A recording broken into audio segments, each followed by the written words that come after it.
Hello, this is City Manager Eileen Donoghue bringing you an update on the status of the coronavirus crisis here in Lowell.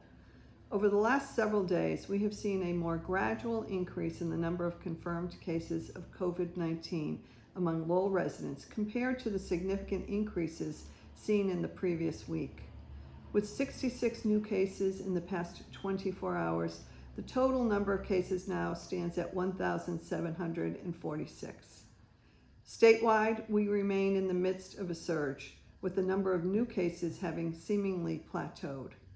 While there have been some encouraging signs, including a decreased rate in positive tests among the roughly 10,000 being produced daily in Massachusetts, we are not at a point where we can let our guard down and must not break from practices that have been effective in reducing the spread of the virus. Despite the relatable desire to resume life as normal, it's important that we continue to stay home as much as possible. For this reason, on Tuesday, Governor Baker extended his order closing non-essential businesses and operations through May 18th. While we encourage people to enjoy the outdoors, particularly with the nice weather approaching, I want to remind Lowell residents to avoid congregate settings and remain vigilant in adhering to social distancing guidelines. We strongly encourage the use of masks or face coverings in settings where social distancing is difficult, including grocery stores and other public places. According to CDC guidance, even simple cloth face coverings are an effective tool in reducing transmission, protecting yourself and those around you. In positive news, I want to highlight the remarkable work of the City of Lowell's Health Department and Office of Emergency Management to secure and to distribute personal protective equipment for those on the front lines of responding to the coronavirus crisis here in Lowell. Through the disbursement of the city's stockpile, skillful navigation of the state's supply chains, and through the generous donations from UMass Lowell, the Greater Lowell Community Foundation, the Portsmouth Navy Shipyard, and the Chinese Bible Church of Greater Lowell, we've been able to provide critically needed supplies and equipment to Lowell General Hospital, Trinity EMS, Pride Star Ambulance, the Lowell Transitional Living Center, and to all nursing homes and long-term care facilities in the city.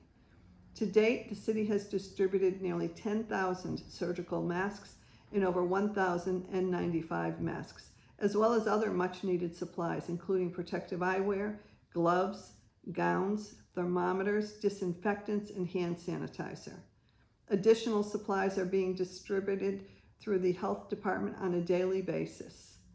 Throughout the ongoing surge, the city has remained in close communication with Lowell General Hospital. Encouragingly, the hospital has expressed confidence in their preparedness to handle the ongoing surge based on its bed capacity and its access to critical equipment, including ventilators. After a surge in hospitalizations in recent weeks, the hospital has reported that its census of hospitalized COVID patients has leveled off and actually decreased from its peak. As of yesterday, the hospital reported a total of 76 hospitalized COVID patients, 28 of which are in intensive care. No patients have been sent to the field hospital at UMass Lowell's Rec Center to date, but it remains ready for use should it be needed. The city is continuing to prioritize addressing challenges associated with homelessness in the city that have emerged as a result of the coronavirus crisis. After being made aware of positive cases of coronavirus at the Lowell Transitional Living Center, the city worked with Lowell General Hospital to coordinate universal testing of the shelter's population and staff, which was completed last week. The results of testing informed the decision, and an emergency shelter set up at the Stocklosa School was put in place. As of late last week, 21 residents were moved to the quarantine site. These are individuals who have not tested positive for coronavirus, but may have been exposed. They are constantly screened for symptoms. Thus far, the emergency shelter has functioned without incident, which is a credit to the staffing provided by the LTLC and Lowell Community Health Center employees. The site is professionally cleaned and disinfected daily. The health department is closely monitoring the situation at all nursing homes and long-term care facilities. And we are pleased by the announcement earlier this week that $130 million would be made available to nursing homes throughout Massachusetts to support coronavirus response efforts. The department has assigned a public health nurse who is in frequent contact with each facility, monitoring cases among residents and staff, and providing advice around infection control, identification, and isolation. The health department has also worked to connect facilities with resources available through the state when necessary to address critical staffing needs and requests for testing. The city has been informed that the CVS rapid testing site, which has been conducting hundreds of tests daily, will remain in operation at least through the end of May. In addition, the city was informed that Lowell Community Health Center will soon begin offering testing through an initiative of the Baker administration to expand testing through community health centers around the state. While the immediate public health demands of this crisis are extensive, the city is also working actively to assess and respond to the economic impacts that have emerged as a result of the coronavirus. The city's Office of Economic Development will be initiating a grant program to assist impacted small businesses. Qualifying Lowell business will be able to apply for awards up to $5,000. Details about how to apply will be available on the city's website. In order to place a greater emphasis on supporting individuals in our community that have been impacted by this crisis, my office has appointed Sean Thibodeau, who currently serves as the library's coordinator of community planning, to oversee the city's resource and coordination effort.